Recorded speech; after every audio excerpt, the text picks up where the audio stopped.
Hello friends, అందరికీ జై శ్రీరామ్. అందరూ ఎలా ఉన్నారు? అనిల్ ఊరుమల్ల ఛానల్కి స్వాగతం. పచ్చకూర కర్రీని ఎలా చేయాలో చూద్దాము. మేము తోటకూరని పచ్చకూర ఆకు అంటాము. ప్రాసెస్ చూద్దాము. కర్రీ కోసం ముందుగా స్టవ్ వెలిగించుకొని బాండి పెట్టుకొని ఆయిల్ వేసుకోవాలి తగినంత. నాకు జలుబైంది ఫ్రెండ్స్, వాయిస్ ఇలా వస్తుందని ఏమనుకోకండి. తగినంత ఆయిల్ వేసుకున్నాం కదా. ఇది వేడెక్కిన తర్వాత ఇందులోనే జీలకర్ర ఆవాలు వేసుకొని ఒక్కసారి కలుపుకోవాలి. ఇందులోనే ఒక 10-15 పచ్చిమిర్చిలను, మీడియం సైజ్ ఉల్లిపాయను కూడా కట్ చేసుకుని వేసుకునేటప్పుడు జాగ్రత్తగా వేసుకోండి, చిల్లుతుంది పైనకు. ఇలా మూత పెట్టుకోండి. ఒక్కసారి దీన్ని కూడా వేసుకున్న తర్వాత మొత్తం అంతా కలిసేలాగా కలుపుకోవాలి. ఇందులో ఫ్రెష్గా దంచి పెట్టుకున్న అల్లం వెల్లుల్లి పేస్ట్ కూడా వేసుకొని మొత్తం అంతా కలిసేలాగా కలుపుకోవాలి. ఇందులో రుచికి తగ్గట్టు సాల్ట్ కూడా వేసుకోవాలి. ఇది కూడా మొత్తం కలిపిన తర్వాత ఇందులోనే పసుపు కూడా వేసుకోవాలి. మొత్తం అంతా కలిసేలా ఒక్కసారి కలపాలి.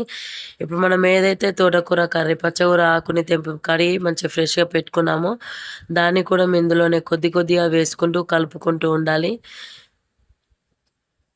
ఇలా మొత్తం అంతా కలిసేలాగా ఒక్కసారి కింది నుండి పైకి, పైనుండి కిందికి మొత్తం అంతా కలిసేలాగా కలుపుకోవాలి. మనం ఎంతగా మంచిగా కలుపుకుంటే అంత మాడిపోదు.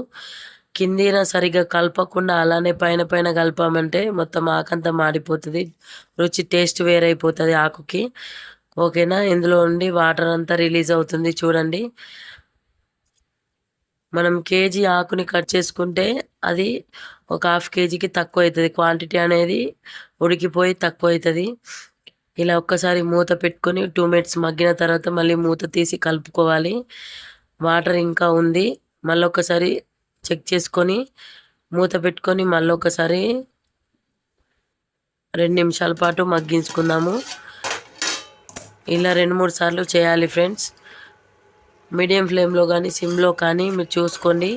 ఇప్పుడు ఆకు ఒక్కసారి ఉడికిందో లేదో చెక్ చేసుకొని చూసుకుందాము. ఇలా మెల్లిగా అదే కర్రీ బౌల్ ఆ గంటతోని తీసుకొని చూసుకుందాము ఉడికింది. ఈ స్టేజ్లో నేను కొత్తిమీర ఆకు వేస్తున్నాను.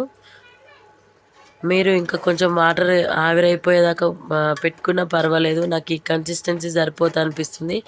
ఇప్పుడు కొద్దిగా రుచికి తగ్గట్టు కొత్తిమీర పౌడరు, కొద్దిగా ఎండు కొబ్బరి పౌడర్ వేస్తున్నాను. చూడండి, కన్సిస్టెన్సీ ఇలా ఉంది.